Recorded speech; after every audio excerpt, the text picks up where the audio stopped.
All right, let's start. I'm very happy to welcome everyone for the second lecture of our online school.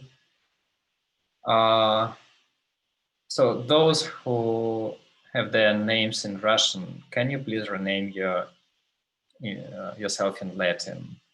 So everyone can read your names. And so today we have a lecture by Professor Rasmus Nielsen from UC Berkeley on mathematical models in population genetics. All right. Good morning, good evening. It's morning for me, it's evening for you. I'm looking forward to this. We're going to be talking about population genetics for the next 3 weeks. So there'll be lectures of 2 hours each week for the next 3 weeks. And what I will assume that you already know is basic high school biology. But I'll also remind you a lot about the biology, because I think my experience is many people have even forgotten their high school biology. And then I will assume basic mathematical literacy, but no advanced math. But I will assume that you are familiar with basic probability theory, for example, at an undergraduate level, so that we can use that as some. So when I talk about expectation and variances and random variable, I talk about a binomial distribution. I will assume that you know about those concepts, but nothing really advanced on that. So what I like to do is to start by making sure that also that some of the words that we're using, that everybody are on board with what those words means. And if you come from the mathematical sciences, one of the hard things in biology is that there's an enormous amount of different words describing different things. And sometimes the same word is being used slightly differently in different contexts. So that can be very hard. What do we exactly mean, for example, when we say a gene or a locus? So we're talking a little bit about concepts like that in the beginning. And to connect the abstract things we'll be doing with something more concrete, I'll start with a little biological example to sort of motivate things. So let me start my screen sharing.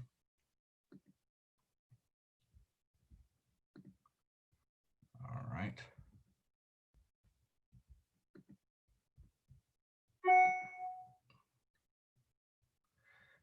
So I'm going to start talking about just one gene as an example here to get us started. This is a gene, very famous gene called MC1R. And one of the reasons why it's famous is it controls how much melanin we're producing. Melanin is the pigment in hair and also in the skin that determines whether we are light-skinned or dark-skinned, or which color our hair will have.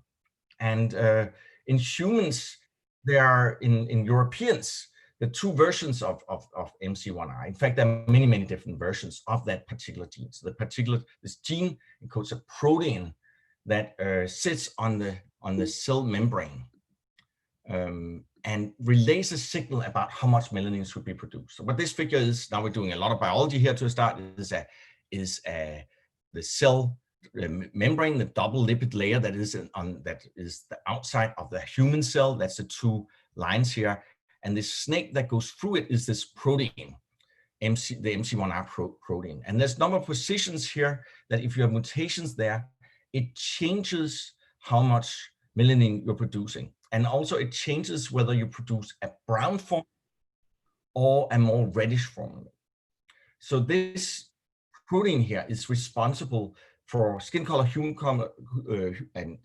and hair color in humans and in other species. And it's very famous in many situations. For example, here's some mice, and some of them are have light hair color, some of them are dark hair color, and that's controlled by this gene.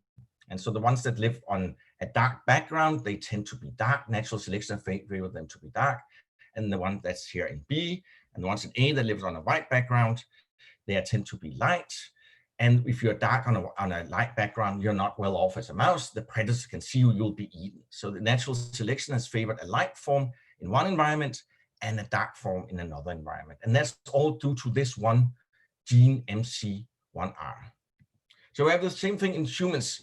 It also determines skin color and hair color variation in humans. Particularly, there's a particular mutation, actually several mutations that are doing this, but for our purpose, just to make things simple, let's just assume it's one. If you have both copies of in a gene of this mutation, you will get red hair. But if you only have one copy of it, you will get freckles. And of course, also red hair. So you'll have both red hair and freckles. 1 to 2% worldwide and 6 to 8% in Northern Europe have red hair. And so now we want to look at, okay, so what does the frequencies of these mutations, what does that, of the mutation, what does that tell us about the frequencies of these phenotypes? So phenotypes is anything that can be observed at the organismal level that you can actually measure from an individual. So, so we're going to use this as an example. So I'm going to start a little bit with the population index here on my iPad, and I'm going to start sharing with you in a second.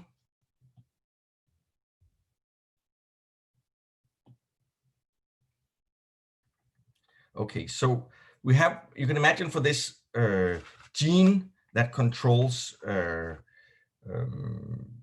color here and whether you get freckles, that there are two different forms. We can call them capital A and lowercase a, for example, just to choose something. So these are two different alleles.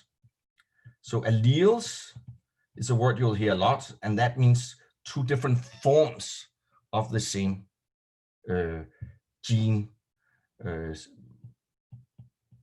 For example, in our case, we could call them capital A and lowercase a. And then we also have another word that's we use a lot. That's the word locus. And that means many, many different things. But most generically, it's just any position on the genome we can talk about. It could be a whole protein coding gene.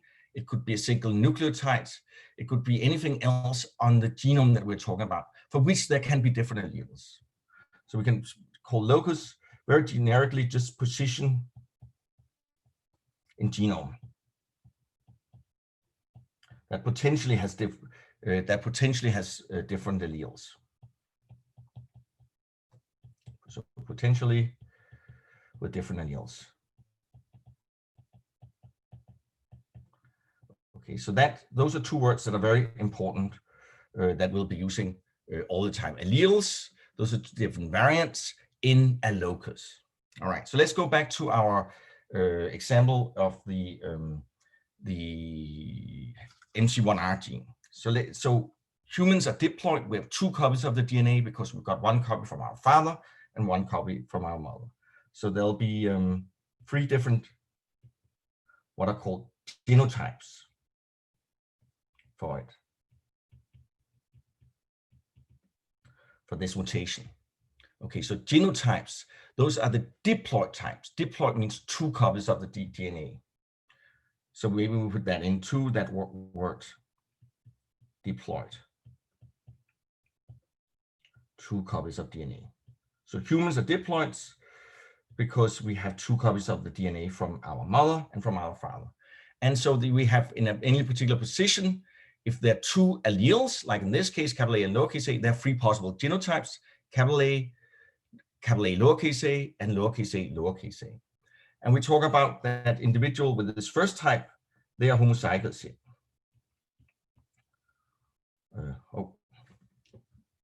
Homozygous. That means that they have the two copies they have, they're identical to each other. They're capital A and a capital A. Whereas these individuals over here, they would be heterozygous. And this lowercase a, that's the other homozygous type. Okay, so those are those words, homozygous and heterozygous.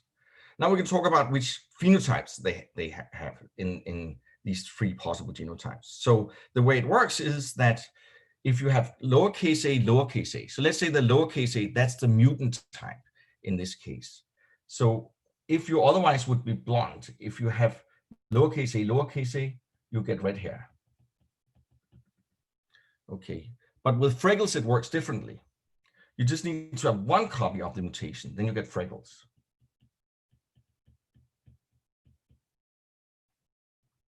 So both of these two genotypes, they are freckles. Okay, so we could talk about the first phenotype, red hair, being recessive, and the second one, freckles, the mutation there is dominant. So I'm sure you've heard about these concepts of recessive and dominant before. We're not really going to use them in this class much. They're not really relevant for most of the things we'll be doing, but it's just the reason why I raise it up is that some of you might have taken some genetics where capital A and lowercase a tells you something about what's recessive and dominant. But what I'm trying to illustrate here is that a mutation can in some contexts be recessive and in other contexts dominant. So we're not going to use that convention. Capital A and lowercase a are just completely generic. It's completely generic notation for two alleles. Okay. What you should also remember is, of course, how alleles they segregate. So, for example, let's say that we have a father that's capital A lowercase a, who makes an offspring together with a mother who's capital A lowercase a.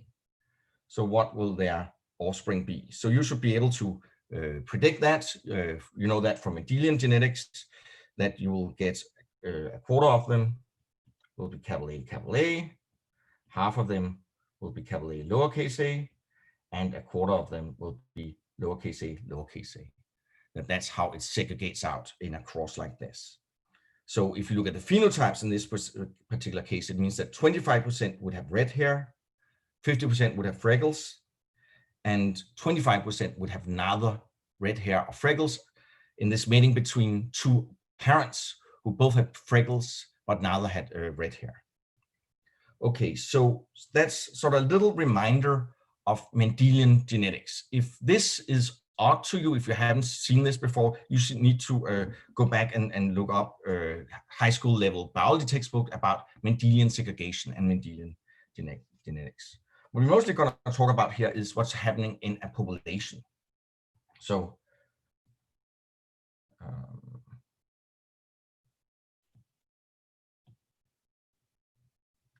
hold on, let's try to do something here.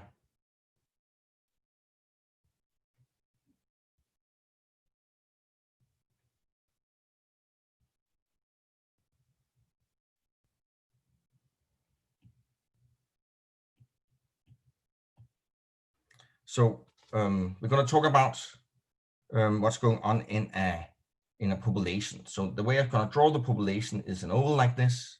That's the population. And then you have some individuals in that population. These are different individuals in that population. And the way we're going to think of it is that each of these individuals, they have two copies of the DNA. So we can draw that little circles inside the oval that represent that. Those are the two copies of DNA in each individual. And we're going to assume that there are n individuals, capital N, so there are 2n gene copies. All right, I'm going to write that here on top. 2n gene copies. Okay.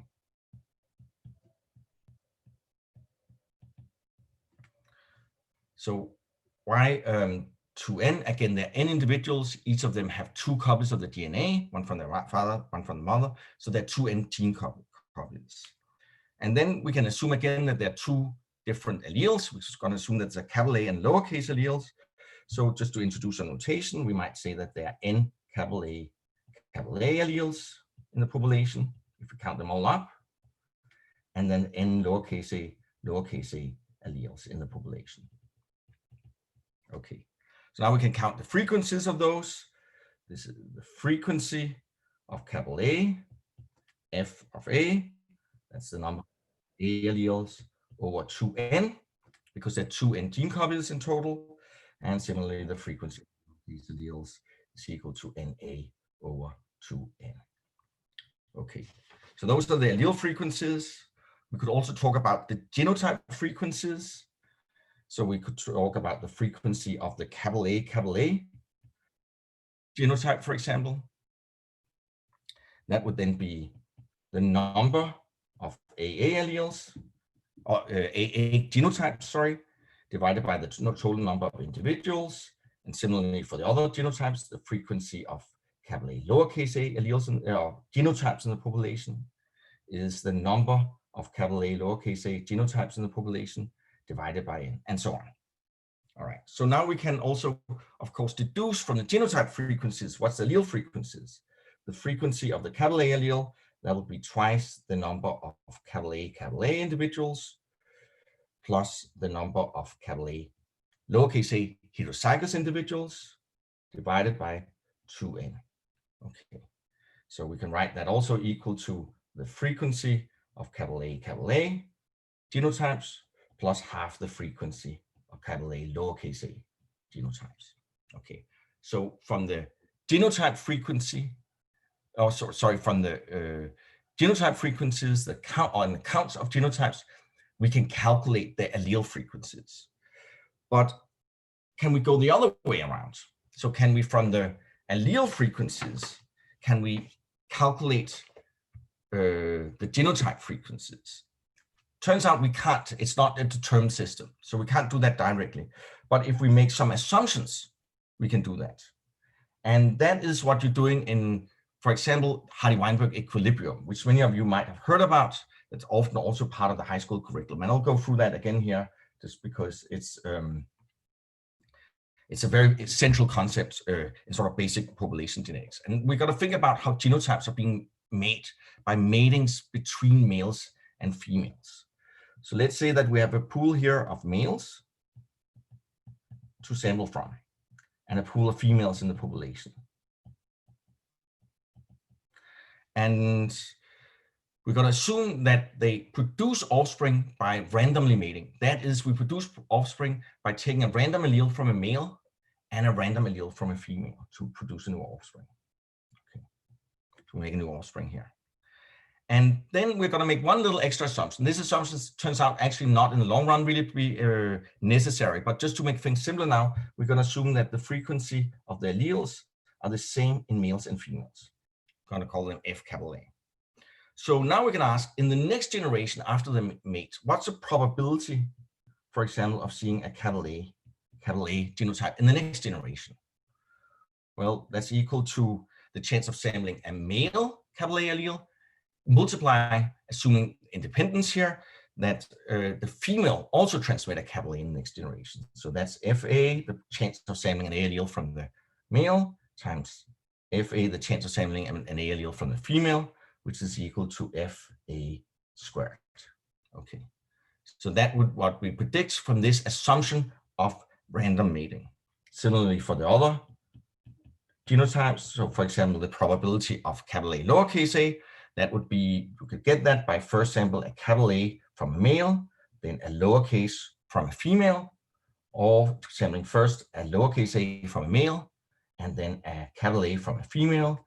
So that's 2F lowercase a, F A. And finally, for the last genotype, by symmetry, that's then F lowercase a squared.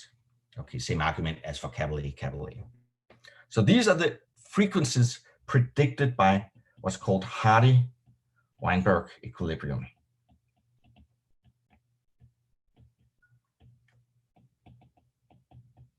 Okay, so this is a way to predict under the assumption of random mating. That is that we pick randomly an allele from the male pool and the female pool, predict what the genotypes will be in the next generation. Now we made the assumption here that the allele frequency is the same in males and females. You might ask, okay, what if that assumption is not true? Well, it turns out that that will be true after one generation of random mating. That's because you get half of your alleles, everybody, no matter whether you're male or female, you get half of your alleles from a male individual and half from a female individual. So after one generation, you would get equal frequency of the alleles in males and females. And then after two generations, Hardy-Weinberg equilibrium will be established. So if initially in the system, the allele frequency is different between males and females, it takes only two generations to equilibrate to the Hardy-Weinberg equilibrium. So differences in allele frequencies between males and females is not generally a problematic assumption. But of course, there's a central assumption here that mating is random. And the number of reasons why that assumption is can be violated. And much of what population genetics does is in fact trying to quantify that and looking at ways Hardy-Weinberg equilibrium could be violated and the different processes that causes deviations from Hardy-Weinberg equilibrium. I'm going to use this now that we have this to introduce a couple of other works. We can talk about the expected homozygosity and the expected heterozygosity in the population. So the expected homozygosity, that would be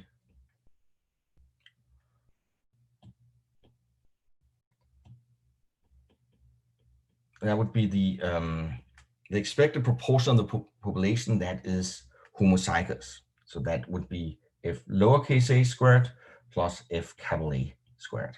That's the expected number of homozygous individuals.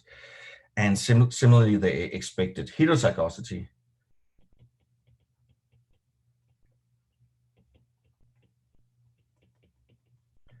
that's equal to simply the proportion of heterozygous individuals predicted from Hardy-Weinberg. So also note that, of course, if you sum all these frequencies, they sum to 1. So if you take, as they should, if you take fa squared plus 2fa f little a plus f lowercase a squared and sum them all up to 1, they're equal to 1. The proportions there, of course, have to sum to 1. So that's very trivial. But we might ask a different question that is perhaps more interesting. That is, well, do the allele frequency change in expectation between generations from this process?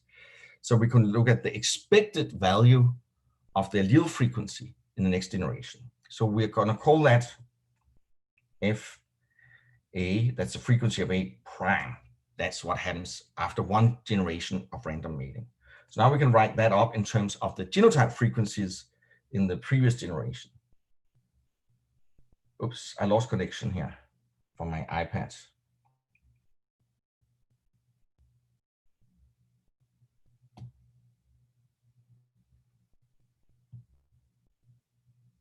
We're back. Good. All right. So we can look at the frequency in the next generation, which is then we can take the genotype frequencies in the next generation and then calculate what is the allele frequencies as a function of that. So that would be using the formulas we have here. That would be the frequency of capital A individuals plus half of the heterozygous individuals. Okay. And after a little bit of algebra, noting that f capital A squared is equal to 1 minus f lowercase a, then we get that this simplifies just to being the frequency in the previous generation. Okay, so this process itself of segregation of alleles in expectation doesn't change allele frequencies.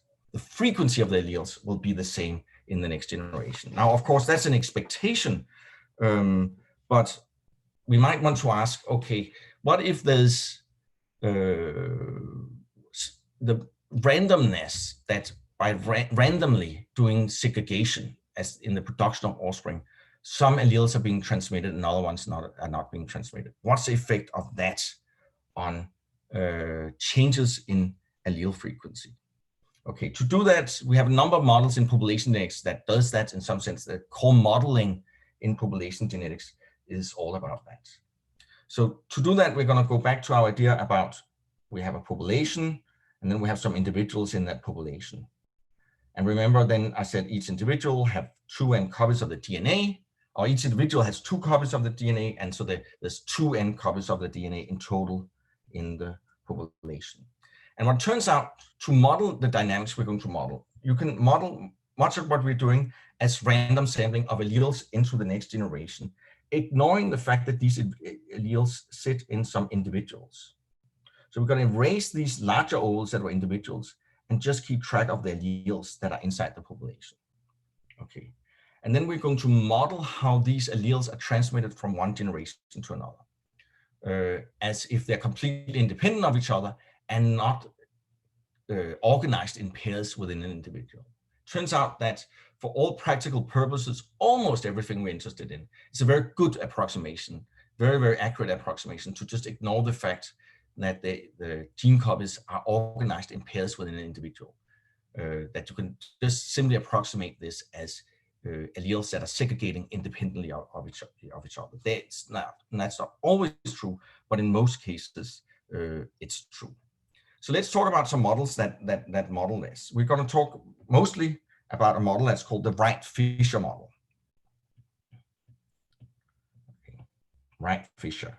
So that's named after perhaps the two most famous theoretical population geneticists, the fathers of the field of theoretical population genetics, that they both like this model and use this model generally. Fisher, you will know if you know statistics, also as one of the fathers of frequency statistics, and many concepts in statistics really comes from R.A. Fisher. But he's also a central figure in population genetics, and perhaps the most influential population geneticist ever. Okay, so what we're assuming in the Wright-Fisher model is that you sample independently alleles from one generation to another. So what we have on the whiteboard here, we can see that this is generation T, and now we might want to look at another generation, T+1. And then we're interested in how allele transmitted from generation T to generation T+1.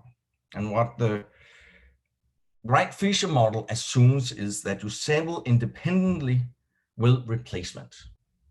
So one way you can think of it is that in generation T+1, we sample an allele from the previous generation. So we might, for example, sample this allele here into the next generation. And then we repeat this. We sample another allele, for example, this one here. Then that gets in the next generation.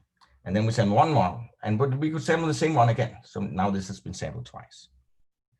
And so we keep doing that until we also have 2n copies of the gene, 2n gene copies in the next generation. Okay, so that's the basic model of reproduction. Okay, so now we can ask a number of questions based on this model that we can ask. So for example, what's the probability that individual J in generation T is the parent of individual I in generation T+1? So in shorthand for that, what's the probability that J in T, generation T, is parent of I in T+1? Okay, what's that equal to? So that is the question. If you sample a random individual, haploid individual, one that only has one copy of the DNA in generation T+1, sample an individual, what's the probability that the parent is any particular individual in the previous generation? Since there are 2n individuals in the previous generation, that should clearly be 1/2n. Okay, because you sample, the assumption here, you sample independently with equal probability with replacement from the previous generation. And then we can also ask questions like, what's the expected number of offspring of one individual in the next generation? Well, it's the probability that the first one is its offspring plus the probability that the second one you sample is the offspring, and so on. And for all of the 2n individuals, so that we have 2n of these terms here, so that's equal to 1. So on average, each individual has one offspring in the next generation. That should be intuitive to you that that would be true. We'd also ask the question, what's the probability that individual J has k offspring in the next generation? And that's, you should realize, because this is independent sampling, and each individual is the offspring with probability 1/2n. This is a binomial distribution. We sample binomially into the next generation. So the probability that it has k offspring is 2n choose k, 1/2n to the power of k, times 1 minus 1/2n to the power of 2n minus k. Okay, the number of offspring of each individual will be binomially distributed in the next generation. Okay, So that's the number of offspring of an individual. What we now are going to do is we're going to think about having different alleles in the populations that are segregating. Okay, so we're going to take our population here again with 2n individuals and in generation T. And then we're going to say there are two different kinds of gene copies in the population. Some that we're going to color white and some that we're going to color dark here. Okay, so this represents the two different alleles, capital A and lowercase a. So the dark ones might, for example, be capital A alleles. So let's assume that. So that's a capital A allele. So now we can calculate here by counting up how many of the dark ones there are. We would be able to calculate what's the frequency of capital A in that generation.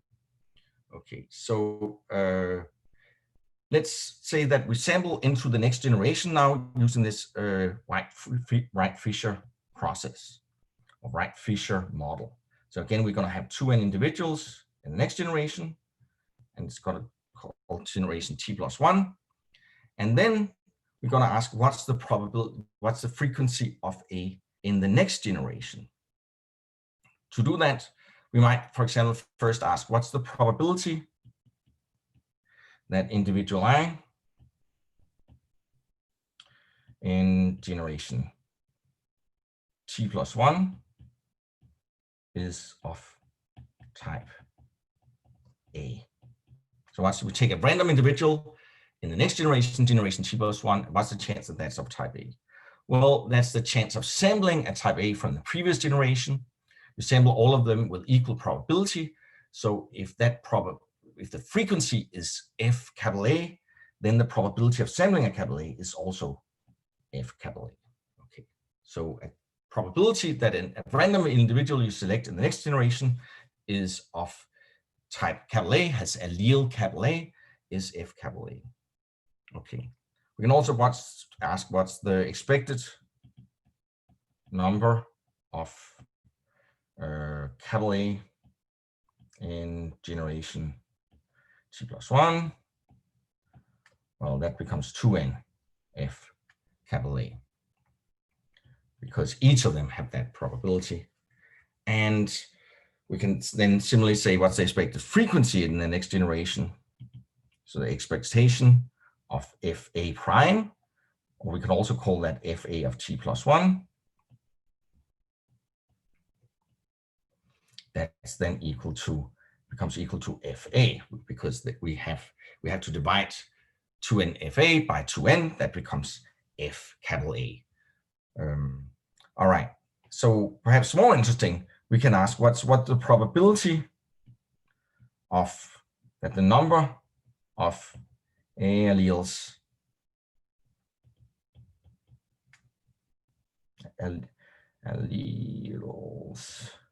in generation T plus 1 is equal to K. Okay, what is that? And again, by the same argument as before, we sample independently with replacement. The chance of sampling a capital A allele is FA. So again, it must be a binomial distribution again. So that would be similar to before, 2n choose K, FA to the power of K, 1 minus FA to the power of 2n minus K. Okay, so that basically now defines a stochastic process for us in time. We have now the probability distribution of the allele frequency in the next generation as a function of what the allele frequency was in the previous generation. And we can then repeat that process over many different generations to look at how the allele frequency changes through time. We generate a stochastic process where the transition probabilities of that process is given by a binomial distribution. It's a Markov chain because the allele frequency in generation T plus 1 only depends on what the allele frequency was in generation T. And in this particular simple case that I work on here, the state space of that Markov chain is simply the number of capital A alleles, which goes from 0 to 2n. All right, so that's the state space, and the transition probabilities are given by the binomial distribution here. All right, so sometimes to gain some intuition about this process, I think sometimes even if you're very mathematically astute, it's sometimes useful just to look at some simulations. So, so we're going to do that now. If I can figure out how to stop sharing here and then start sharing from my other computer. So we'll do here.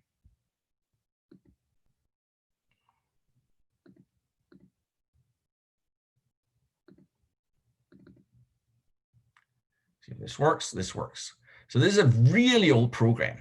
It's made by one of the sort of greatest mathematical and theoretical biologists that is alive today, Joe Feldstein. Many methods that people use when they estimate trees for DNA sequences, much of the ideas from that really comes from him. And he also made a lot of great contributions in population genetics, Joe Feldstein. He's still a professor emeritus at the University of Washington in Seattle.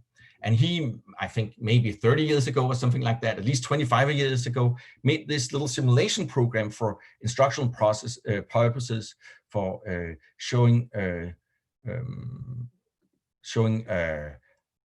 illustrating population genetic processes such as genetic drift. So we just gotta do that, make some really simple simulations here just to gain some intuition. So what we're going to do here is we're going to simulate a population of 100 individuals and then simulate it for 100 generations and see what happens if you start with a allele frequency of 50%. Okay, so this is sort of a path of the allele frequency through time generated by this Wright-Fisher process we talked about with state space that is between, in this case, 0 and 100. And with transition probabilities given by the binomial distribution. And you can see the expectation is this blue line here. That's what I talked about first. That's the expectation in the next generation is what it was in the previous generation. So for the one of you that knows about stochastic processes, this is a martingale. And it also is in accordance with the idea that we had from just looking at Hardy-Weinberg equilibrium, that the allele segregation in itself did not change allele frequencies. But of course, there'll be stochasticity due to this random sampling into the next generation that biologically reflect the fact that you have 2 copies of your DNA and you randomly will transmit one or the other to the next generation, plus some additional randomness from that some individuals might leave more offspring than other individuals in the population, just randomly. If there's some randomness in how many offspring you produce. In this particular case, the mutation went to relatively high frequency here and changed to maybe an allele frequency 95%. We could run many populations simultaneously. So let's do 10 populations. And now you see there's different paths. There's a lot of stochasticity here, a lot of randomness. With only 100 individuals, the allele frequency will change quite fast. So this process by which we see these changes in allele frequency, that's called genetic drift. So genetic drift is this change in the frequency of the allele over generations due to random sampling. And one of the main things we do in population genetics is we think about how genetic variation has been generated by genetic drift or been affected by genetic drift. And one of the important lessons that we have learned in population genetics is it depends on the population size. So let's try to make a new run, but let's make some much larger populations. It was a small population of just 100 individuals. What if we had 10,000? Oops, I think I did something wrong here. There's number of generations to run. I wanted to do the population size. What if we make the population size to 10,000? You can see there's much less randomness. The change stays very close to, or the allele frequency stays very close to the expectation. There's not very much change between the generation. And that's just simply a property of binomial sampling, that the variance will go of the change in allele frequency will depend on what 2n is. The variance of a binomial is n times p times 1 minus p. And so when you look at the variance of the frequency, you have to divide by n squared. So the variance here becomes p times 1 minus p divided by n. So the larger n is, the larger the population size, the less variance. So there's less variant between generations, and that means less change in the allele frequency between generations. So the major take-home message here is that this process of genetic drift is much stronger in a small population. There are much bigger changes in the allele frequency in the small population. In the large population, there's much less changes in allele frequency. Okay, so we can also ask what eventually will happen to an allele. Okay, if you run this process for long enough time. Okay, so we can just, now that I am on the screen, let's make some new runs just to illustrate that. Let's set the population size back to 100 again. We're going to look at the small populations, but we're going to run it a little longer. Let's say 1,000 generations. Now what happens? Well, you can see that all of the populations, we simulated 10 populations, and for all of them, the frequency of the allele reached either 100%, so reached 1, or it reached 0. When it reached 100%, we say that the allele became fixed. And when it reached a frequency of 0, it became lost. So in this particular simulation, it was fixed 8 times and it was lost 2 times. Now, the way I've described this process here is such that the boundaries at 0 and 1 are absorbing boundaries. When first you hit those boundaries, you can't leave them, because when first the frequency is 0 of an allele, it won't appear again according to these simulations. Of course, in real life, there will also be mutation that introduces new mutations. They arise all the time. Mutation arises due to incomplete copying of the DNA. You make errors as you copy the DNA between generations, and for that reason, new mutations might arise again. So eventually, maybe, even if the mutation was lost, it could reappear in the population later. When these simulations, and what I've been talking about so far, we haven't talked about how the mutation enters. So in these simulations, and what we're doing right now, eventually a mutation will be either fixed or lost. And you can make a very simple argument for why that would be. And I'm going to go back to my other device here to write a little bit about that. Okay, so there are very simple arguments that can tell us that that you will always reach either fixation or loss. So we can, just write, for example, that the probability of no loss in a generation, no loss of fixation in a single generation, or fixation in a single generation,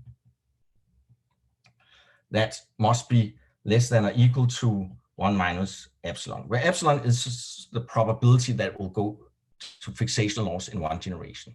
Because this binomial distribution, there's always a positive probability that you would hit either fixation or loss in 1 generation. So now we can ask, what's the probability of loss of fixation in our generations?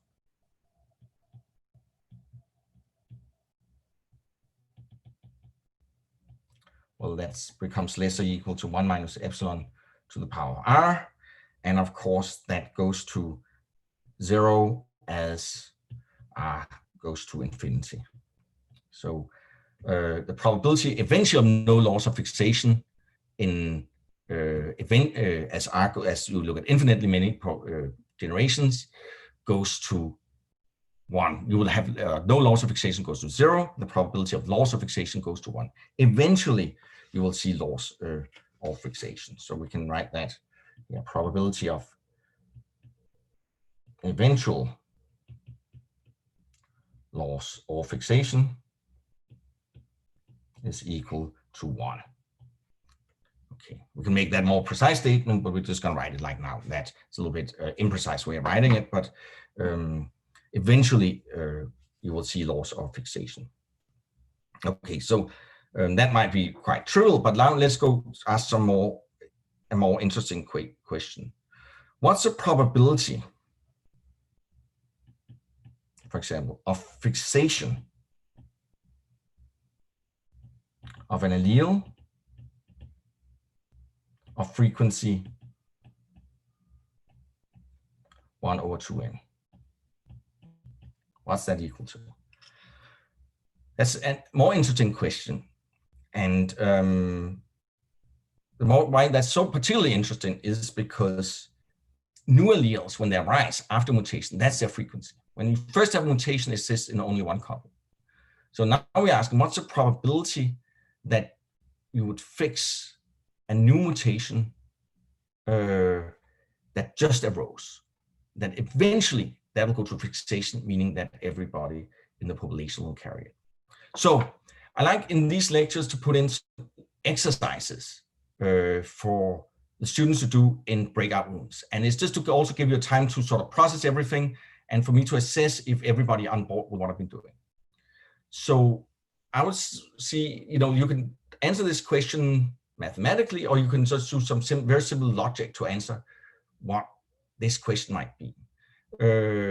And it might be something that could be good to discuss in breakout rooms. So what I suggest we do now is we take maybe 4 or 5 minutes in breakout rooms, and then we come back and discuss this. And what I will do is I will have some of you from breakout rooms. I will point to random breakout rooms, and you have to decide a person who will present your answer to this question. Okay, so what I'm going to do now is I'm going to put you into breakout rooms, and then I'm going to pull you back in for 5 minutes, and you're going to tell me what the answer is to this question, or perhaps tell me why you don't understand it. But I'd like you to discuss this question in breakout rooms. So I'm going to get the breakout rooms going now, and we're going to make, let's see, 7 breakout rooms, and I'm going to pull you back in about 4 or 5 minutes from now. And we should get started here. So I'd like to hear from some of the breakout rooms, what you came up with. So maybe we could take breakout room 1.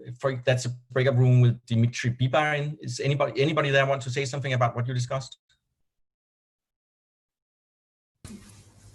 Well, this probability should be 1/2n. But and what's the argument for that? The argument for that is vague, and it consists of like a statement that there is the probability of an allele to fixate in a stochastic process is like proportional to its frequency, just because there is no preference in alleles, and the more copies you already have, the more probable it is that you fixate. But this is not like a strict argument. Yeah, I mean, but I think you said it well. It's really an argument of symmetry. We just argued that one of them, all of them have to go out to laws of fixation. Well, maybe I'll hear from before I say something. Maybe I'll hear from one other group what they have to say. Maybe we'll take group breakout room 4. That's the one where Nikita Shirev was in, and Victoria Vasileva, and Vlasenko Galina. Sorry about not pronouncing the names correctly, by the way. And Dmitry Sirotkin. Yeah, sure. I spent some time explaining the first 3 strings on the screen, and unfortunately we had no time to traverse further. So okay. I wasn't able to organize a discussion in a short period of time. Sorry about that. No. Let's hear from another group then also. That's good. I mean, you use the time however you want in these groups. The group breakout room number 2 with Alexei Shmilev and Nikita M. I would say that the answer would be also 1 divided by 2n. But on the other hand, I was wondering if, so we have some mutation rate over generations. And what about if we have some de novo mutation like in this task? And what about if this mutation will occur once more, and moreover in the same locus or OSI? And but I think in general the answer would be 1 divided by 2n. Yeah, so under the assumptions that we have here, 1 over 2m. But of course, as I mentioned, there could be mutations where it could be reintroduced. later on. It turns out, probably most of the time we don't have to worry too much about that for example, human data, because the mutation rate is really low. So we don't really have to worry much usually about the mutation arising twice. Most mutations arose only one in the history of variation within humans, typically. But let me just make sure everybody on board about the argument for 1/2n. So we know that all gene copies originally all alleles have to either be lost or fixed. Okay, you have to go to either loss or fixation. And if you have any particular gene copy that is a frequency of 1/2n, that means that eventually that gene copy, either everybody will be a descendant of that gene copy or nobody will be a descendant of that gene copy. Okay, so eventually if you pick out one particular gene copy and look infinitely forward in time, either everybody or nobody is a descendant of that individual. But there could only be one of them, of course, of the 2n gene copies that has that property that everybody is a descendant of that gene copy. Because you have to be either lost or fixed. So if one went to fixation, all the other one were lost. And by symmetry, that's the argument we heard before, that there's nothing that distinguishes one allele from the other allele. The chance it's one that has a frequency of 1/2n is just simply equal to. So by the argument that you have to go either to loss or fixation, and by an argument of symmetry, you can show this, that in fact, this is equal to 1/2n. Okay, so that's the answer to that question. And if that's complicated for you, then this is sort of going back to your notes from this lecture, or if it's taped, you can see it again or whatever, and go through these arguments. I think will help you gain a lot of intuition about this process, how it works. So we can generalize this is 1/2n, but we can write that the probability of fixation of allele, of fixation of allele of frequency Fa, so any arbitrary frequency, is just equal to the frequency of that allele. And that's by the same argument of symmetry, that the chance that any particular gene copy is the one that eventually everybody is a descendant of that gene copy. That's the same for all gene copies. And so if they are Fa of one particular type, the chance that it's one of those is just simply Fa. Okay, so that's a probability of fixation. So just to make sure that everybody on board on some of these concepts, we talk about, we can look at the allele frequency going from 0 to 1, and then look in time along the x-axis here. That's similar to the PopGen simulations we did before. And what we have is then that new mutations come in by arises all the time, where they have a frequency of 1/2n. So that's a mutation here that arises. Most of the time, new mutations by genetic drift will probably be lost. But eventually, there might be a new mutation that through some path goes to fixation. So we talk about this process by which new mutations arise. That is the process of mutation. But the ones that go to fixation, we call them substitutions. Okay, so why are we interested in these substitutions? The substitutions are the ones you would see if you, for example, compare different species. So if you over a long period of time compare two species, the differences you'll see between them are the mutations that went to fixation, the substitutions. Okay, and we use them all the time, these substitutions in many different contexts to try to understand how species evolve, and for example, to estimate trees that relate different species, phylogenetic trees, and so on, by looking at the new mutations, the fixations that happen, the rate of substitution. So let's just take a little detour, just talk about the rate of substitution, and what's the speed at which substitutions happen. Okay, so the number of new mutations you have in each generation That's, you have 2n individuals.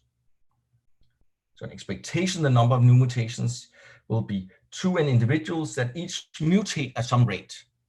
We're going to call that mu. So the number of new mutations in the generations is 2n mu. I'm going to make my n a little bit more readable as an actual n. So this seems remotely more like an actual n. Okay. We know that these new mutations, we know that the probability of fixation that will have a substitution, we just talked about that. That's equal to 1 over 2n. So in expectation, the expected number of substitution in the next generation is simply the product of the two. So people talk about the rate of substitution. That's then equal to the number of new mutations that arises times 1 over 2n equal to mu, the mutation rate. So the somehow remarkable thing is that the rate at which new mutations arises, mu, so this is the Greek letter mu, so this is the rate of mutation, mu, that's also the rate at which mutations go to fixation in the whole population. So under these assumptions we have here, the rate of mutation is the same as the rate of substitution. Okay, and so people use that all the time to try to estimate what is the divergence between species. The way they will do that typically is they will take data from two species. So say here species 1 and species 2, and have some DNA sequences, and then they compare them. And the way we can think about it is that these species, they had a common ancestor some point in the past here. Human chimpanzees, for example, about 6 million years ago, still being debated what exactly it is, but around 6 million years. And so these species have been evolving away from each other for T generations. So the expected number of differences between them. So let's D be the number of differences you see in the DNA between them. Number of places in the DNA where they differ from each other. If we assume that each mutation generates a new allele, so that you don't have the two mutations having in the same site, then the number of difference you see will be equal to then, in average, the number of substitutions. So the expectation of D is equal to 2 mu T. Okay, if you only count the ones that are actual true substitutions, if you don't count mutations that haven't yet gone to fixation. But if you look at how many will actually have fixed on those two lineages, that would be 2 times T. That's because there are two lineages here in this tree. Let's see if I can get another color. There's one lineage here and one lineage here. Okay, 2 lineages. All right, that's the 2. And then you have the T generations that they've been evolving. And then we know per generation, the rate of substitution is mu. So the expected number of differences is 2 mu T. So how do we use that? We use it, for example, if we know the mutation rate, then we compare two sequences between two species, we can deduce what is the divergence time between them. How many generations have they been evolving from each other? So that is what's called a molecular clock.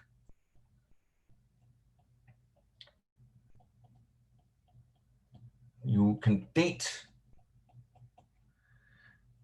divergence times between species by counting up how many mutations they differ by, and then using this formula here. And this gives the whole justification for why is it reasonable to just use the mutation rate to replace the substitution rate, what goes to fixation between species, with just the mutation rate. This is the argument for why you could do that, Okay, so this is a little bit on how substitutions are being used to compare different species. But really what we're going to look at is how you do compare individuals within a species. And to do that, we're going to go back to our Wright-Fisher model. And we're going to try to see if we can describe divergence between individuals a little bit similarly to what we've done here between species, and ask, okay, if we look at particular individuals, what's the time since they had a most recent common ancestor, those two individuals, and then use that as a tool to try to do something similar within species as we're doing here between species. Okay, so think back to our Wright-Fisher model. So we have populations in time. So let's say that we have a population here, 2n individuals, some individuals here, that is generation 0, say. And then we have the next generation, also 2n individuals, and that's generation 1. And we have generated this population mathematically by sampling from the previous generation, independently and with replacement and with equal probability. All right, so for example, this individual, its parent in the previous generation might have been this individual over here. All right, so we keep doing that. Now we imagine we do that repeatedly as we did in the simulations I showed before, the PopGen simulations. So now in generation 2, we also have some individuals and so on. Generation 3, we have a new population we're made from population 2. And now we can trace the ancestry of an individual back in time. So for example, this one here, let me trace the ancestry maybe in a different color. There's some individuals here, an individual here, and we trace the ancestry of that individual. Maybe that's what its parent in the previous generation. And the parent of this one might have been this one. So we can trace the ancestry all the way back in time to that individual 3 generations ago. Let's take another individual, this one here. So we trace also now the ancestry of that individual back in time. That might be this individual, and then maybe this individual. And then with some probability, it will happen that eventually the two individuals had the same ancestor in 1 generation. Okay, so this individual here is the MRCA of the two. That stands for the most recent common ancestor.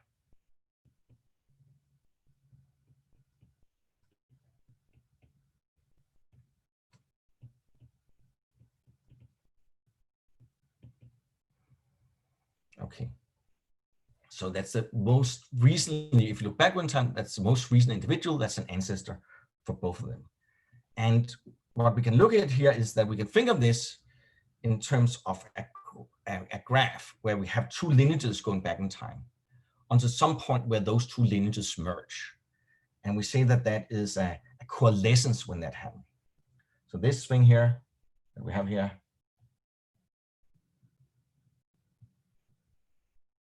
we also call that a coalescence.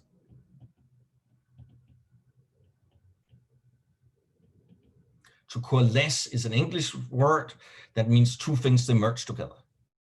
So here's a coalescence, it's becoming a noun, and it's when the 2 lineages, ancestral lineages of these 2 individuals merge together when they had a most recent common ancestor. So now we can start trying to calculate how long time until that happens. Okay, so first we can say that the probability that they have in 1 generation, if we just look at a single generation, the probability of that they have the same parent in 1 generation. So we stand, for example, in generation 3 and look at the two red individuals and ask in the previous generation, what's the chance they had the same parent? Well, one way to think about it is that let one randomly choose a parent first. And then the probability that they have the same parent, that is then the probability that the other individual chooses the same parent. Okay, so that's equal to 1 over 2n, because you choose the parents with equal probability. So lots of people think that this should be 1 over 2 squared. That would be that they have the same parent, and it's one particular individual that's that parent. But you have to sum up all the 2n possible parents that it could be. So that way of thinking about it also leads to that the probability that they have the same parent is 1 over 2n. Now, then you can ask the question, what's the probability that they have different parents in the past, R generations? Okay, so now we look back, R generations in the past. Okay, that would then be the probability that they didn't have the same parent in the previous generation, multiplied by the probability that they also didn't find the same parent in the one generation further back, multiplied by the probability that they didn't have the same parent one generation further back yet, and so on for R generations. So all in all, that's a probability in one generation that they don't have the same parent. That's what's be 1 minus 2n, if the probability that they have the same parent is 1 over 2n. And then we have to multiply that together R times. Okay, so that's a probability that no coalescence happened in the past R generations. Okay, that they did not find a most recent common ancestor in R generations. Okay, so what we now we have a distribution for this. So you might recognize now that this is a geometric. So the probability that the probability that they have MRCA in generation R plus 1, that would be equal to 1 over 2n times 1 minus 1 over 2n to the power R. Okay, so it's a geometric. Okay, so the waiting time is a geometric. Now, that's a little bit cumbersome to work with often, the geometric, and the number of results that we can solve if instead we use instead of using this Wright-Fisher model, we use a continuous time approximation to it, where we're going to work at continuous time, and we're going to get at that approximation by letting the population size go to infinity. So we're going to find the limit where 2n goes to infinity, and then by rescaling the time, then find a distribution in continuous time. So we're going to first, what we're going to do is that we're going to rescale time. Okay, so we're going to use a new scaling of time where we're going to be R is equal to 2nt. Okay, so that also means that T is equal to T is equal to R divided by 2n. Okay, so T, you can think of T here as being time now measured in units of 2n generations. If we say that T is equal to 3, that means there was 6n generations that actually passed in that time. Okay, so it's just a different scaling of time. Instead of, it's similar to, we could measure times in seconds, on minutes, on years, on generations, or in units of 2n generations. And what we're going to do now is we're going to change units, so the units are 2n generations. All right, so remember, I'm just going to put that up again, that the probability that you have no coalescence, that they didn't find a most recent common ancestor at generation R equal to 2nt. That's what I had before. That's 1 minus 1 over 2n to the power of 2nt. Okay, so all I've done here is that I replace the R with 2nt. Okay, so what we're going to do is we're going to let 2n go to infinity here. So now we have something where we can make 1 minus 1 over 2n. And then we can write that to the power 2n to the power t. Okay, and by Euler's formula, what you have inside this here, as n goes to infinity, that goes to equal to e to the minus 1 to the power t, or e to the minus t. Okay, so what that tells us is that if we scale time on like this, and we let 2n go to infinity, then the coalescence time, the time to the most recent common ancestor,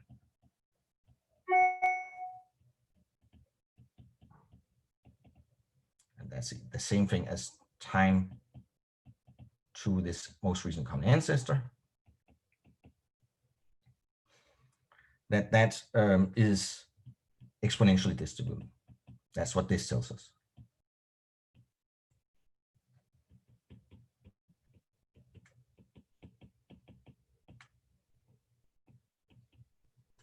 Okay, with a rate parameter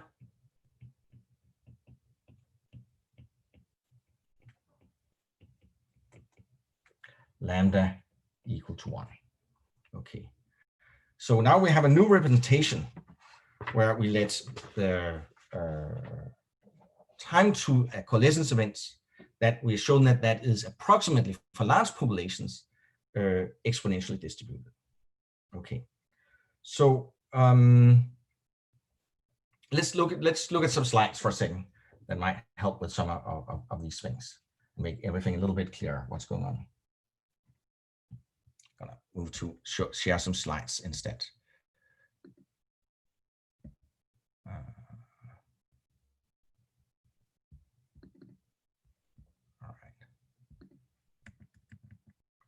So one way to think about what's going on is that you can think of a population like this.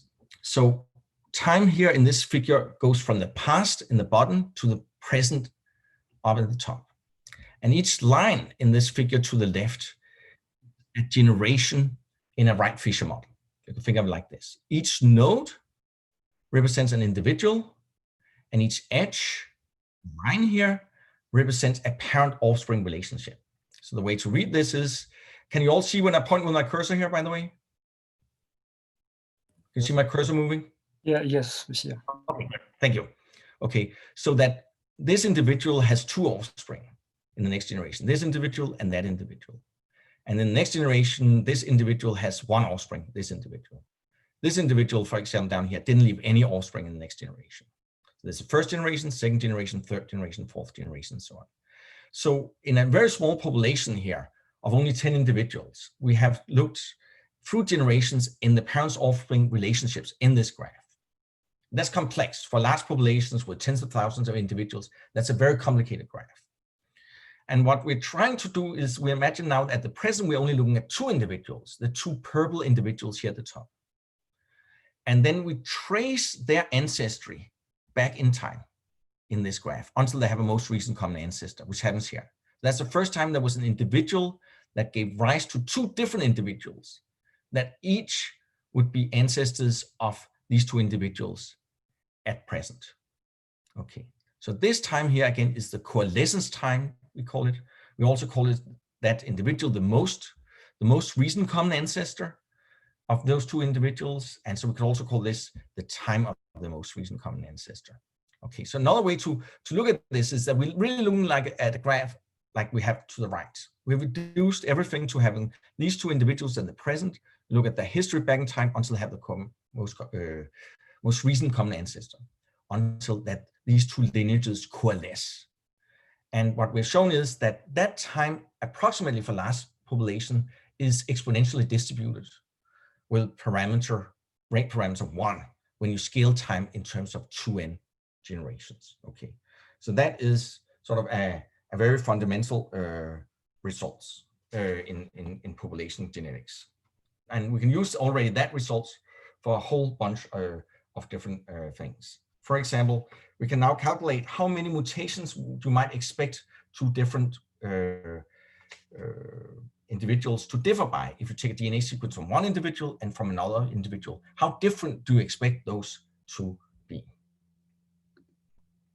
All right, so let's look at that question.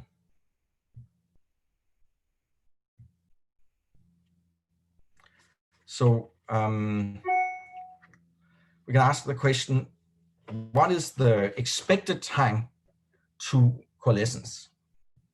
Okay, so the expectation of T, the expected time to coalescence.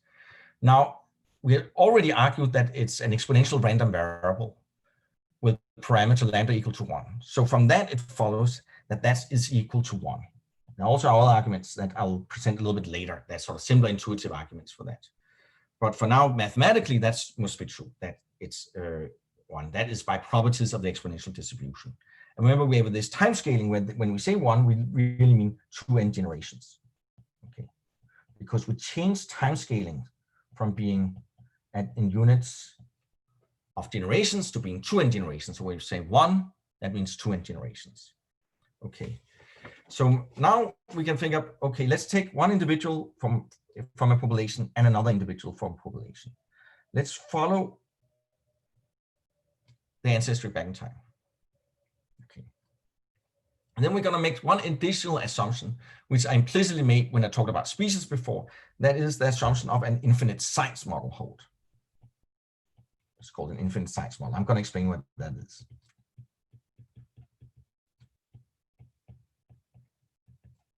That is that all new mutation induces a new variable position in the genome, a new variable site. So you can, if there are free mutations, there are free variable positions in the genome. You can't ever have a mutation that happen in the same site. So that is each mutation induces a new variable site. It does not land on top of a site that already was variable. Okay, so that's the infinite size model. And why it's called the infinite size model? It's because it arises from any other model in the limit of having infinitely many sites and a fixed mutation rate. Then if there are infinitely many sites and you have land on each site with equal probability as you have, then the probability that two mutations land on the same site, that probability goes to 0. So that's why it's called the infinite size model. Okay, so now we might have one where we can ask, with that assumption, what's the expected number of substitutions, or sorry, mutations that these two individuals differ by? So that is just simply the expected number of mutations then that happened in the history of those two evolutionary lineages. Okay, so that is equal to the expectation of the time that they have been diverging from each other. It's this t times 2 because they're two lineages, 2t, times the number of mutations that rise on those lineages. And we're going to assume that mutation happen at a constant rate, so they follow a Poisson process. Mutation happen at a constant rate mu. Okay, so this is equal to 2 mu, the expectation of t, and the expectation of t is 1. So this just is equal to, oh sorry, so this is just equal to 2 mu on, if you scale by 2n generations. But if we do it in terms of generations, we have 2 of them, so it's 2 mu 2n, which is equal to parameters of theta. So when population geneticists, they write theta, but usually that is this 4 mu n, as we can also write it as 4n mu. Okay, so usually the letter theta in population genetics is reserved for this 4n mu. It's so fundamental that we have a Greek letter entirely devoted to that quantity. Okay, so because it describes how many different nucleotide differences under these assumptions you would expect to see between two sequences that you look at. Okay, so you can take the average, or many individuals that you're looking at, in average, how many do they differ by? So let's say you have DNA sequences for many different individuals, then you can calculate something else that also has a Greek letter devoted to it, pi, which is the average number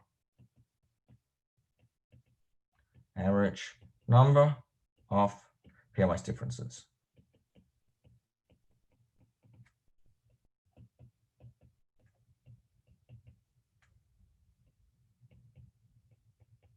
Okay, so now that's calculated by calculating the number of differences between a pair of sequences and then taking that over all pair and taking the average of that.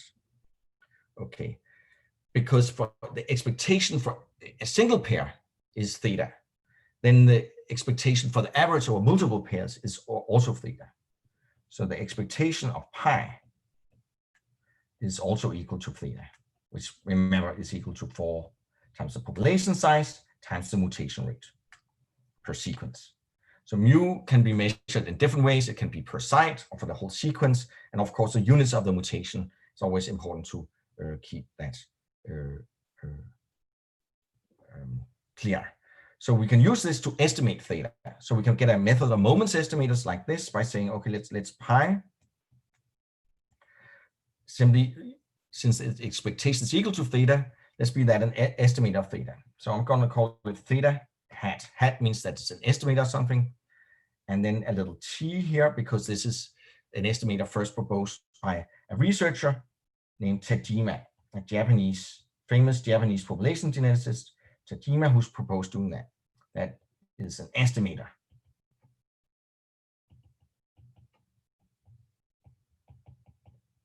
Of theta. So an estimator is something that estimates something. In this case, we estimate theta, this fundamental population genetic parameter for mu. Okay, so let's take a look at some slides again to help maybe a little bit with this.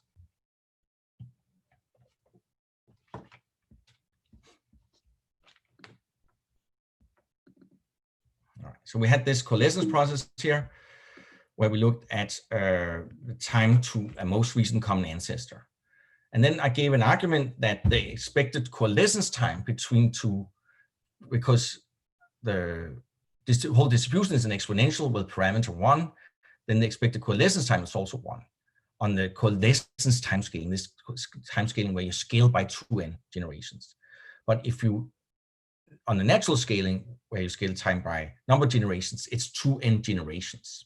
That's the expected time from the present here back until they have a most recent common ancestor. So there's a similar argument for that, where you don't need to know about exponentials. That's just spelled out here. So we have 2n individuals. The probability of having the same parent in one generation is 1 over 2n.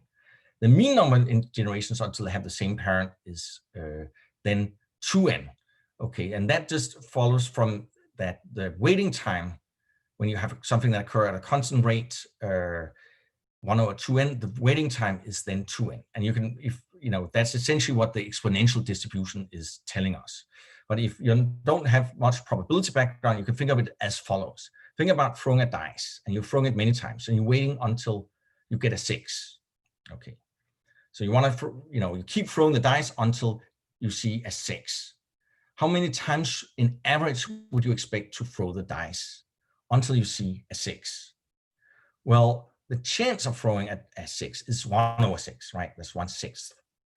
And you then expect to have to throw an average 6 times until you see a 6. This is exactly the same, except the dice is show probability of having the same parent. The probability is 1 over 2n. You keep throwing the dice until you have the same parents, and then an average will take 2n generations. Okay, so based on that average, that the mean time is 2n generations, the mean number of mutations separating 2 individuals is then the 2n generations times the 2 lineages that evolve. There are 2 places the mutations can accumulate, the ancestor of one and the ancestor of another. So we have to multiply by 2. And then we also have to multiply by the mutation rate. So that becomes 4n mu of theta. Okay, so a slightly different way of giving the same argument. So what we do now is that we look at some DNA sequences. So here's some DNA sequences, very short little DNA sequences, but this is just an example. We have 5 humans, human 1, 2, 3, 4, and 5.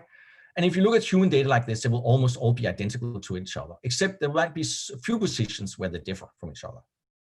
So for example, in the 6th position, human 3 has a C where everybody else have a T. And in the 12 positions, human 4 and 2 have an A where everybody else have a C. We call these segregating sites or single nucleotide polymorphisms, SNPs. This is also pronounced SNPs.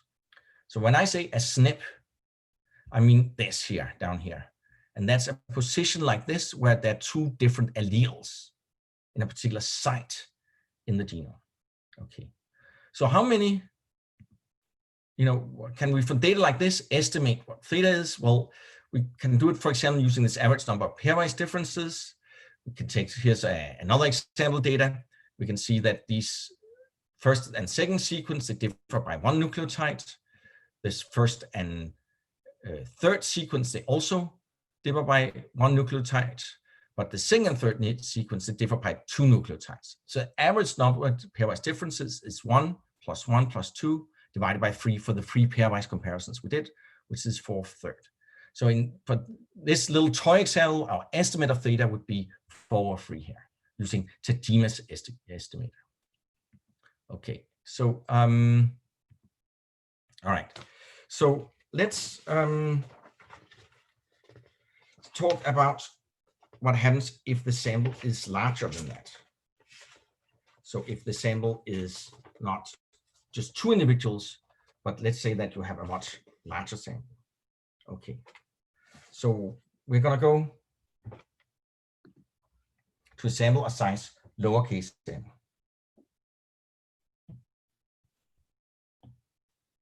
All right, so n, lowercase n, that's the sample size.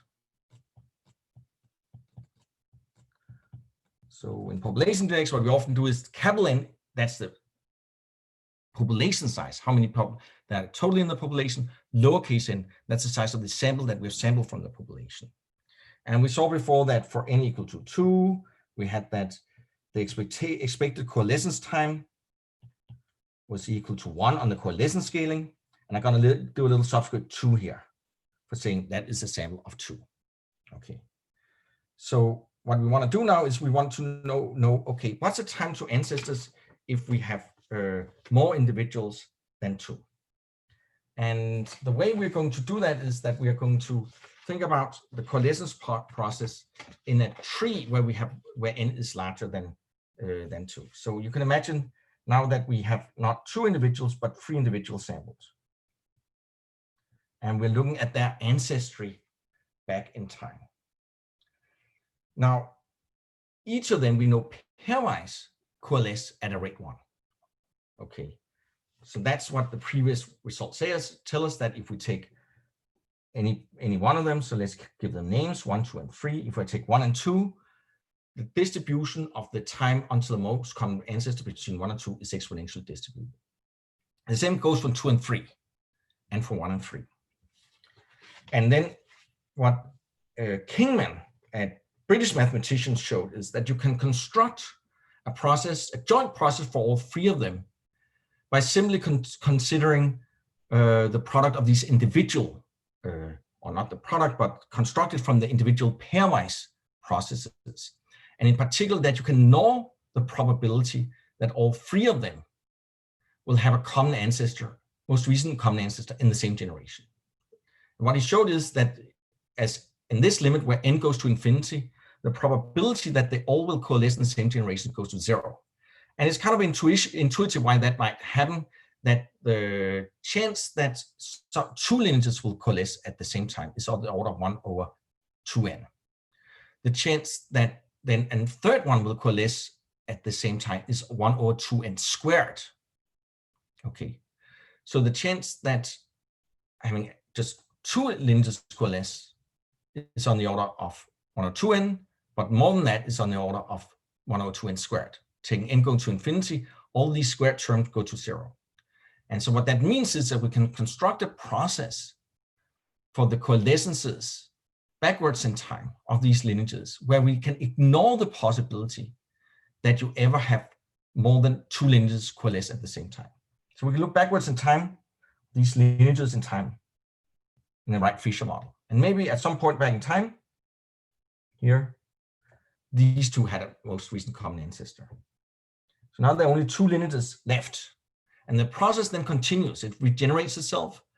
And you can then have coalescences. You have a coalescence process for these 2 lineages that proceeds as the usual pairwise process. Okay. So now we have a tree where you relate these 3 individuals together through as the 3 that describes their ancestry. And we can look at what their what the waiting times and so on is for a process like that by simply constructing it again from the pairwise process. And one way to think about it is that at this time here, there are 3 different lineages in this interval here. And so there are 3 pairs of lineages, 1 and 2, 1 and 3, and 2 and 3. Okay. Each of them coalesce at a constant rate. Okay. It's exponentially distributed waiting time. So there's a constant rate of coalescence.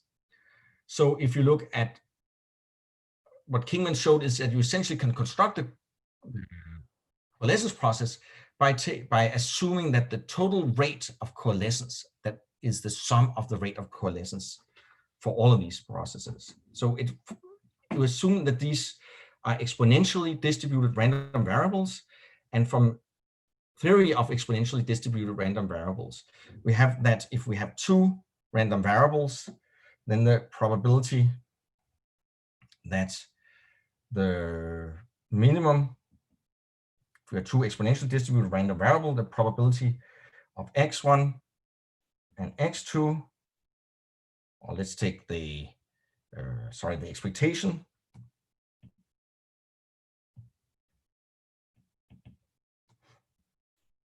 That's just equal to 1 over the sum of the rates of the 2 processes. This is for exponentials. Exponentials, x1 and x2 with respective parameters, lambda1 and lambda2. Okay, so similarly, we also have that the probability that x1 is less than x2, that's equal to the rate of x1 divided by the sum of the rates. These are just some properties of what's called competing exponentials that we can use. So if we look at the coalescence process now, the expected time here until they all coalesce, well, that would be 1 divided by the sum of the rates. There are 3 of them that each have rate 1. So this would just be 1/3. Okay, that this expected time for that interval. And by the second property, the probability that any particular coalescence events is between, say, 2 and 3, or 1 and 2, or 1 and 3, that's just 1 divided by 3 as well. It's the rate at which those 2 lineages coalesce divided by the total rate of coalescence. Okay, so what I sketch out is sort of try to give some intuition why you can behind how this process arises. So in general, what we'll have is that the time in which there are T lineages, or let's say K lineages, time in tree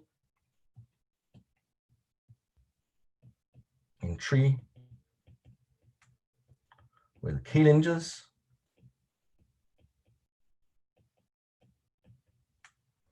is distributed as an exponential with rate parameter equal to K, or this is K lineages here, with K choose 2. Okay. All right. So for example, the expected waiting time, expected time in which there are K lineages is equal to 1 divided by K choose 2. Okay, so that's sort of a sketch of the idea behind what we call a coalescence process in a population. And let's just go to some slides again.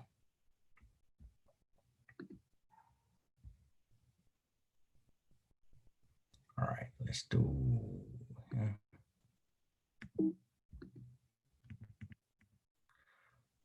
All right, so what we're doing now is a similar thing as we did before with 2 individuals, but now we're looking at more individuals, in this case 4 individuals. So we have the past in the bottom and the present up here on the top. And now we take a sample of 4 individuals. And now we follow the ancestry of those individuals back in time. So we could look at the parents, the grandparents, and so on, until we have these coalescences happening. The coalescences are when two lineages, they merge together, when there's a most recent common ancestor for one or more individuals. And you can see the first time that happens in this tree is this particular point. That O in the tree to the right corresponds to this point. That's when these two have a most recent common ancestor. And there are 3 lineages left, and we follow them back in time until we have another most recent common ancestor. And then we follow it back in time until there's a most recent common ancestor for all of them. And the chance that any particular pair will coalesce is equal by symmetry. Okay, so if there are k lineages, the chance that any particular lineage, any particular pair of lineages are the ones to coalesce is just 1 over k choose 2. And the rate at which each of the lineages coalesce is 1. So the total rate of coalescence in a particular interval is k choose 2. So the expected time in which you in the tree have, for example, 4 lineages is 1 divided by 4 choose 2. Okay, so that's a description of the coalescence process, and it's sort of foundation for many things that we do in population genetics, for our way of understanding genetic variation within populations. We use that. Okay, so I've been talking for a long time. I'm getting my voice is gonna go soon, and we don't have much time left. So what I would like to do now is just to spend the last 10 minutes for you to do a few exercises on this, and let me just write them on the whiteboard. Okay, so I'd like you to find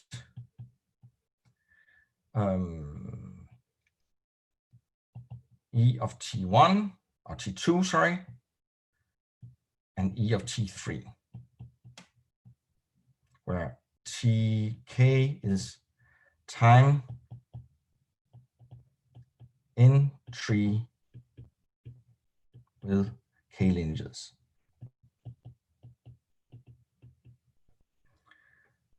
And also find, let's make a tree here to make sure that this is clear.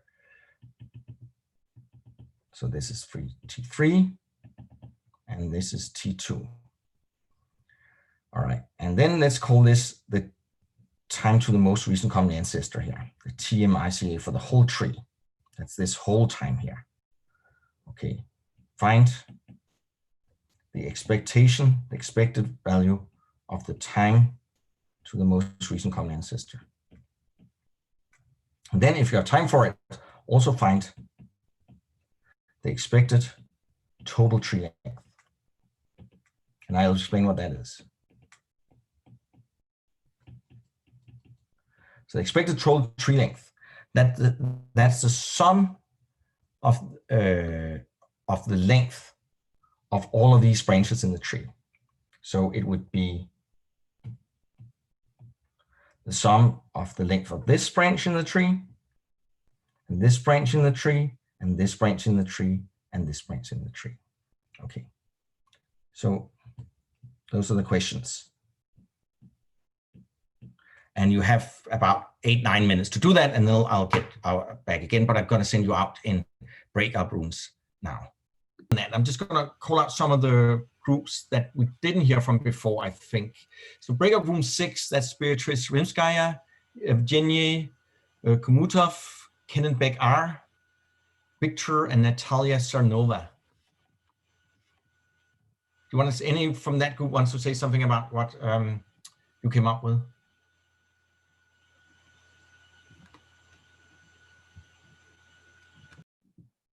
I can only guess about the simplest one, the expected time when we have only 2 individuals, and the expected time is just 1 in terms of 2 generations. Yeah, so that's the result we had before when it, yeah. So that's just the usual coalescence process for 2. What about T3? Any progress on that? It's a bit harder for us. Okay, no, that's fine. Let's hear from another breakout room. Breakout room 5, maybe. Elizaveta Ivanova, Olga Klimenkova, Sofia Garushian.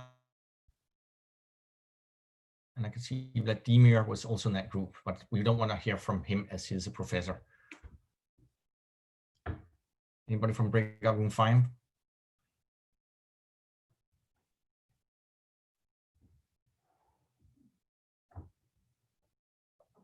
No. How about breakout room 4? Dmitry Sirotkin, Nikita Shirev, Victoria Vasileva, Lysenko. Okay. Yes, we a little bit confused in this task, but we have one result. It is expected time in T3. The answer is 1 divided 6. Almost right. And we agree with Kinbeck and this group. We also have result 1. Okay, that's right. Anybody else from the other groups that want to talk about this or have any other results? Well, yes, I can talk. What? Maybe, sorry? if you just say your name, then I know which group is. Dmitry Biba. Okay, thank you. Well, the result about T3 is 1/3, as you already said, I believe. And the expected time to most recent common ancestor is just the sum of expected times for 2 lineages and for 3 lineages. So it's 4/3. And the expected length of the tree is obtained by multiplying the number of lineages you have at every point of time by the length of the interval of time, the time interval. So it's just 3 without. No, that's fantastic. algebra. So let me just go through that. That was absolutely right. That's wonderful. Let me just go through that for the other groups. Okay, so we all agree about T2, that's 1. That's what I first explained from the pairwise coalescence process. Now the logic for T3 is now there are 3 coalescence processes and they each have rate 1. So what you could do is you could sum all the rates up. So the total rate is 3. And so the waiting time is 1/3. Remember with the dice, you throw, when a dice example, you throw dice, you're waiting on the first 6 because the rate at which you throw is 1/6, or the rate at which you get a 6 is 1/6. The waiting time is 6. You take 1 divided by the rate to get the expected waiting time. Here there are 3 processes, there are 3 pair lineages that can coalesce. 1 with 2, 1 with 3, and 2 with 3. To sum all those rates together, so the total rate of coalescence is 3, and the expected waiting time until the first coalescence is 1/3. So that's why it's 1/3. And then it's right to get to the TMRCA for the entire sample. You just add those 2 times together. So it's T2 plus T3, 1 plus 1/3, that's 4/3. And then to find the total tree length, what you do is exactly as Dimitri explained to us. You take first in time the interval T3 and say there are 3 lineages there. So it's 3 times T3, or the expectation of T3. The expectation of T3 was 1/3, so it's 3 times 1/3, which is 1. For the next time interval, where there are 2 lineages, the expected time is 1, so it's 2 times 1. That's the length of those lineages. So what we're doing here is to make sure that everybody on board with this. We take first the length of these lineages here, 3 of them, and the expectation of T3 we know is equal to 1/3, and so there are 3 of them. So for that part of it, we have 3 times 1/3, which is equal to 1. Now then we have to also add the length of these lineages down here, and we know that the expectation of T2, that's equal to 1.